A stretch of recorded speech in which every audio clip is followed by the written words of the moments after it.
Welcome. In this video, we'll learn how to upload a photo to the website so we can send it to the site's admin for them to return it to us. And it will be ready for sale on our page after it's reviewed and approved, God willing. First, we go to the site, either from here or from here. Or you can also access it from here. But let's stick to the first way. When we enter the site, we find this option here. We click on it, and then it gives us the window, this one. And keep in mind that the site doesn't accept images. The size must be at least 4 megabytes. The photo or design you want to upload has to be more than 4 megabytes. And usually most sites, or many sites, won't accept an image if its size is more than 45 megabytes. So always try to keep your images or designs between 4 megabytes and 45 megabytes. The first thing is, it tells you that the site only accepts 2 image formats, JPG and EPS, if the file is a vector. So just those 2 formats. So don't try to do anything else, for example. No. It only accepts files made with that program. And the video format also follows the same rule for its extension. And the video can be up to about 60 hours long. And here is the part for when, for example, you want to take a photo that includes people. You must get permission from that person if you want to make their photo available for sale on the site. If you upload their photo, the site itself will reject it and tell you that you need permission or consent from them to use their image for selling. So this is also related to the release section. And here's something that you'll rarely need unless you have a huge number of files. Like if you have 1,000 files or 1,000 photos you want to upload all at once. But honestly, you probably won't use this feature. But for example, if we upload these 2 photos, this box or window will appear. And of course, every time you upload a certain number of photos. So you'll see this progress bar, like 10%, 20%, until it reaches 100%. Now your photos are all set and being uploaded to the website. You'll find them here, as we mentioned before. These are the photos you've uploaded to the site. And you haven't worked on the description or keywords yet. You just click here. Here, if you want to sort, for example, if you've uploaded 20 or 30 photos or a certain number of photos of the photos or the designs. I mean, we don't just accept photos. No, also the designs you make on Shutterstock, just like them. So if you want to upload them, for example, from newest to oldest, like if you uploaded some things a week ago or 4 days ago, for example, and you haven't written their descriptions because you sent them for review. Do you, for example, want to see the newest first or the oldest? So in this section, you can sort your photos or designs according to your needs. Here, you select the photo you need to write a description for. By the way, you can do it from here. If you want to delete the photo after uploading it. No, this isn't suitable. You can do editing in Photoshop or any other design software. If you want to delete it and upload it again, select the photo you want to write a description for. Here in the description, write a suitable description for your photo. For example, the first photo. This particular one is very much like a captivating musical concert. For example, imagine it taking place deep within a lush forest with many people comfortably sitting and attentively watching, perhaps even sitting directly on the soft ground. So, you can meticulously write a comprehensive description. Of course, the entire description must be exclusively in English. It cannot be in any other language whatsoever. After you have carefully written your detailed description in English, your own unique English, for your photos, you choose the category here. For example, is it abstract or background? Or for example, we'll write nature because this is something in nature. This photo,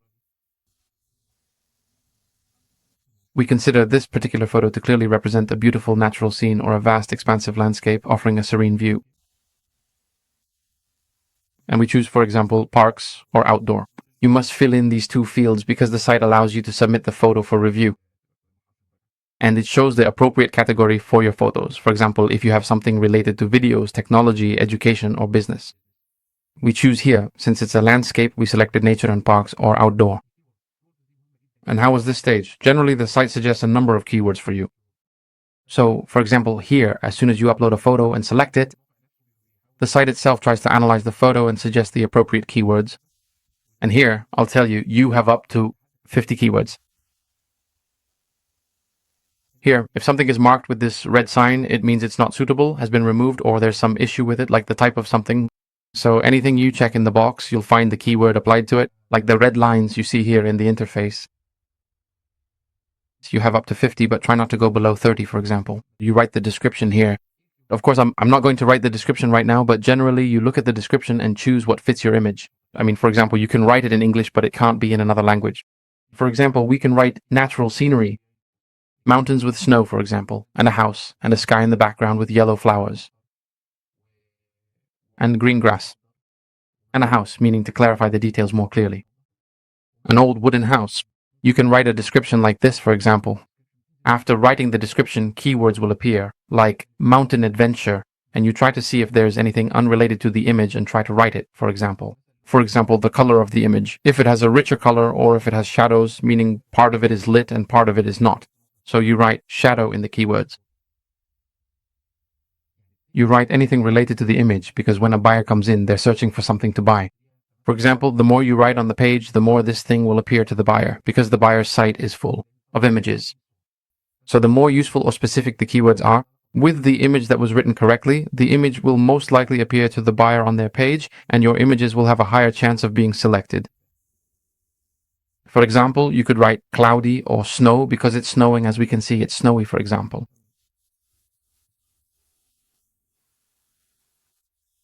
There's something really nice here. There's a feature on the site itself that allows you to work on something. It doesn't have to be related to your image. For example, if your image is a landscape with mountains, and let's say the wooden house we saw in the picture, you click here. It will then show you things similar to your image, the one you uploaded to the site. As soon as you select 3 images from these, you'll find that it suggests options suitable for you. If, for example, you don't know how to write the right keywords, this tool is very suitable for you. Or if you see something similar, you just click on it. It works the same way. It brings you what others have previously used and picks out the relevant options for you, and you can choose the ones you want. Let's go back to our page. And that's it for keywords.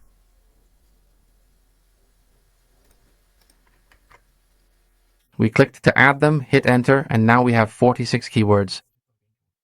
You can only add up to 50. If you try to add more than 50, the site itself won't let you click submit to upload the image, review. So the first thing we do is write what's suitable for our photo. Then we choose the appropriate category. Then we write keywords and try to add as many as possible, regardless of their relevance to the photo. If we don't know how to write suitable keywords, we go here. Then we open it. We open it up.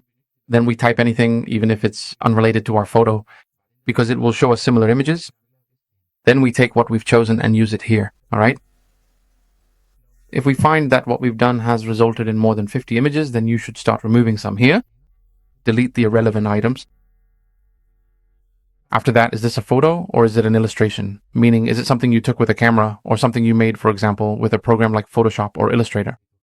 So this is a photo taken with a camera, so you select photo. Be careful, if you mark this incorrectly, the image will be rejected. For example, if you made something in Photoshop but marked it as a photo, the image will be rejected. For example, if you have a person and you photograph them, so you take it, you click on it and enter their information here. That is their name, gender, age, and so on. And that's it, it's saved for you, so that's done. You've given your consent for their photos to be published or made available on the site. Now, sometimes we run into a problem. For example, you took a photo in the street, maybe at a festival or celebration, and there are a lot of people in it. So you won't be able to go around to all those people to get their permission and write it here. And you can't, for example, if there are 50 people in the photo, go to all 50 of them and say, I need your permission, or for your sake, or can I sell your photos? No, so instead you just leave it as is. But after you do that, you add and write. Here, for example, a photo like this. This photo has more than one person in it. So instead of leaving it as is, and by the way, this is what you normally do with all your photos and designs, especially if there are a lot of photos. Here there are people, the photo has a lot of people in it and you won't be able to get permission from them to sell their photo and make it commercial. But you write here, and you add in the description, the city, and the daily vibe captured in the photo after you write the description related to the music concert. Of course, in English, for example, in the forest with trees and a person listening to the band, just like we saw in the photo here. And for example, there's a small tent in it, for instance. You mean in your photo? A suitable description. And then you write the city where this photo was taken and the month and year it was taken so that the photo becomes available. I'll just add a note, since this photo doesn't have any people in it. Is there anything else you can benefit from after that? Any photo you take or design, you can upload it to all the websites we'll talk about. You can sell the same photo and the same design on Shutterstock, Adobe Stock, FreePic, Dreamstime, and any regular photo site. So if you meticulously upload your valuable photos to the designated site that you specifically require, instead of laboriously writing out all the necessary keywords or the initial comprehensive description on every single individual site. Upon successfully completing the registration process, which typically involves providing some essential details and confirming your account, you will then proceed to the next crucial step. This involves carefully selecting the specific site that has been clearly mentioned and detailed within the description provided. It is imperative to understand that this particular site is to be chosen exclusively, meaning no other alternative locations or options are available for your selection. This ensures that all participants are directed to the designated and pre-approved location for the activity or event. You are not allowed to write more than what is required. Then you would proceed, for example, and carefully select the specific photograph that you will also meticulously write its detailed description for, and then diligently complete that process there. It's the same process. After you finish here, you click on this icon, and then you go there and do it. This makes things a bit easier for you, so you don't have to do it every single time. Every time you upload a photo to one of the sites, you won't have to write the description from scratch. And then you'll have to write the keywords again. So this does take a bit of your time. After we finish writing everything, the description and all, and we've done everything, we click, and after clicking, we press submit. You can, for example, do this for one photo, and if you have more than one photo, you can apply it to all of them, or it will select and apply it to all the photos or designs you have that are available. Then you leave it, and then you review it. It takes a week or 3 days, depending on the website. After it's done, you'll find it in recent for review. We will wait. You'll get your photos either approved or rejected, and they'll write the reasons for rejection. We'll let you know. After that, in a separate video about the reasons for photo rejection on websites, we'll explain this in detail in a dedicated video. We'll come back here, and as we said, if there are a lot of people, you select editorial. But you must write the name of the city and the address, just as shown here. The city name, and the date in the description. Here's something important. If you're doing, for example, calligraphy or typography, and you wrote a phrase in Arabic, for example, in the design, then after you finish the description of the design, you write translation. And you write the English translation of the content, the text that you wrote in the image. Some people do this. They sell religious images, for example, Islamic content or Quranic verses. You find this a lot on Shutterstock. So after you write the appropriate description for your image, you also add or include a translation of the content inside your design, or the text written inside the design. With that, we've finished explaining how to upload images to the site.